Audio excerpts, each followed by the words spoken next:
ነገሮች አንተ እንዳሰብካቸው አይደሉም ላይ እንዳሰብኳቸው አይደል? እድሜ ላንቺ ከጓደኞቼ ጋር ተቆጥቻለሁ። እሺ እኔ ምን አደረግኩ? ምንም አላደረግሽ እንዴ? ለአንቺ ከጓደኞቼ ጋር ተጣጣ ለምን እንዳደረግሽ? ኩራቴን ሸጬ እንደሰጥሽ የምትፈልጊው ነገሮች አንተ እንዳሰብካቸው እንዳሉ ላስረዳህ እኮ ነው የመጣው። ተረድቼሻለሁ። ከሞላ ላይ ይሻላል። እሺ ትብቃ ትብቃ። አብሽኮሽ ሳሪ አልመጣችም? አዎ አልመጣችም። ቅድም የወጣች ነች። ሰዓቱ እየመሸ እኮ። ለምንድን ነው እስካሁን ሰዓት ድረስ የቆየችው? እኔ እንጃ። ቅድም ጓደኛዬ ጋር ነኝ አላለችም? ጓደኛዬ ዝም ብላ ነው። ጓደኛዋን መንገድ ላይ አግኝቻት ነው። ለማንኛውም ደውይላትና የምታመሽ ከሆነ ወጥተሽ ተቀበያት። እሺ ቀበለታለሁ። ሌላ መስፈልሽ ነገር አይ ገብቻ ረፍ ልበል ደክሞኛል።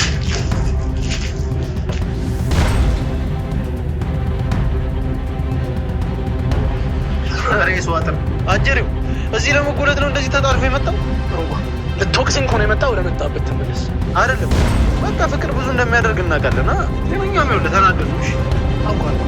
ቆይ ቆንጅታቱ ሁኔታቸውን ለመጥበስን እንደመሰላት ትጠቀመኛለች ብዬ እንዴት አድርጌ ላስብ? ንገረኝ፣ እንዴት ብዬ ላስብ?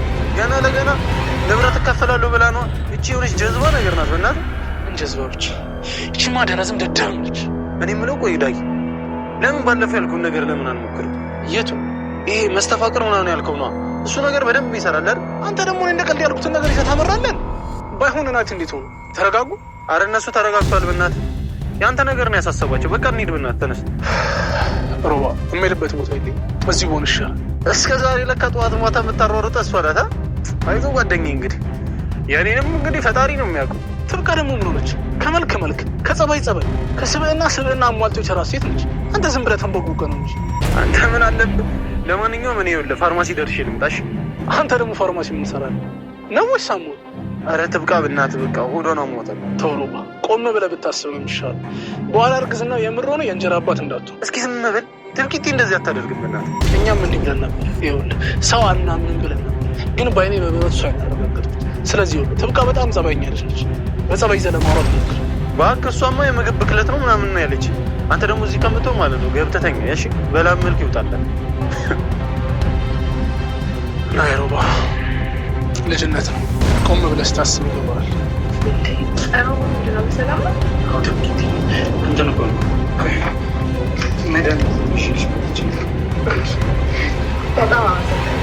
አረ ችግር የለውም ብቻ ግን አንቺ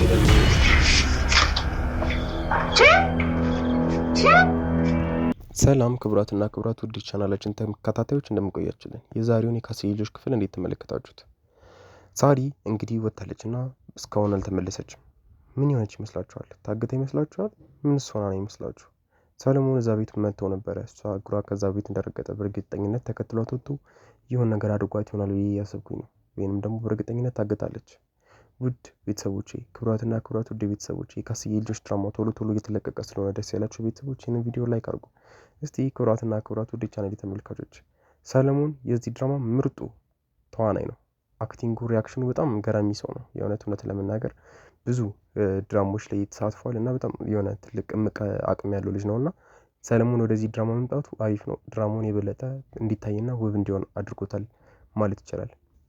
ክቡራትና ክቡራት ውድ ቻናል ተመልካቾች፣ የካሴ ልጆች ቀጣይ ክፍል ሲለቀቅ በዚህ በቻናላችን ስለምንለቅላችሁ ይህንን ቻናላችንን ሰብስክራይብ በማድረግ ቤተሰብ መሆናችሁን በፍጹም እንዳትረሱ። እናመሰግናለን።